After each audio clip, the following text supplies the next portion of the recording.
Приветствую любителей плетения из природных материалов. Сегодня я буду говорить о долговечности изделий из лилейника, потому что меня часто об этом спрашивают и говорят, что этот материал непрочный, ломкий и изделия рассыплются.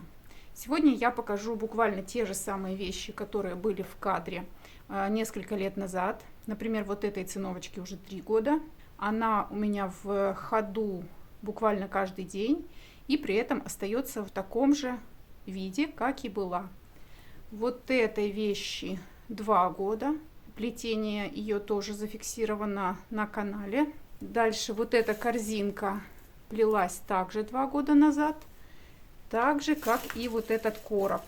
Можно найти его на канале. А вот эту сумку я плела примерно год назад. Она также находится в отличном состоянии. Вот. Буквально никоим образом не пострадала.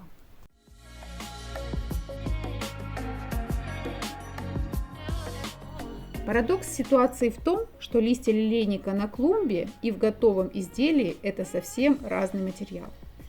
В природе лист лежит прямо на мокрой земле, под влиянием влаги, бактерий, грибков и насекомых быстро превращается в перегной. А с материалом для плетения все совсем иначе.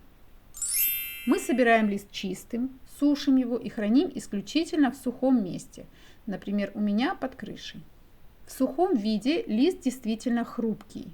Внутри него сохраняется много воздушных пустот. Поэтому сушить на чердаке лучше в связках. Так их легче донести до ванны, не повредив. В ванной я погружаю их в воду. Молекулы воды мгновенно заходят в сухие поры, и лист превращается в эластичную послушную ленту, из которой можно плести.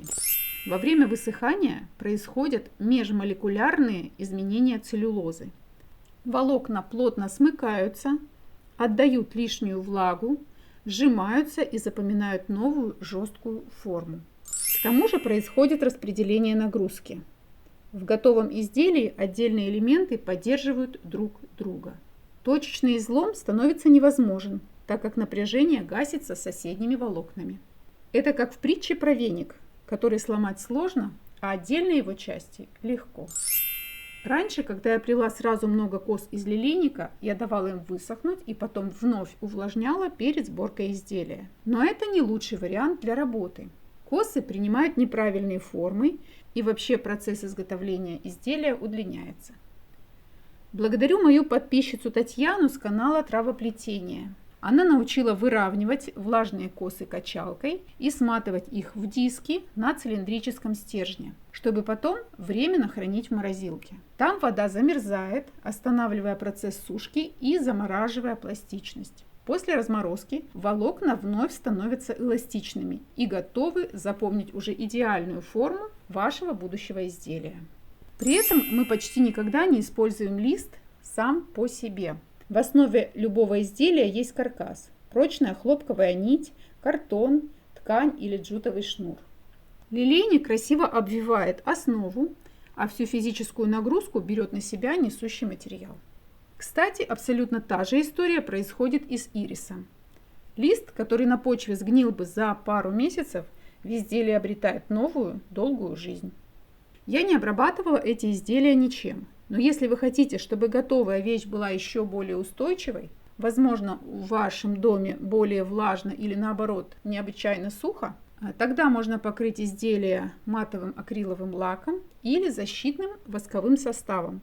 Например, тем, что используют для пропитки деревянных поверхностей в сауне.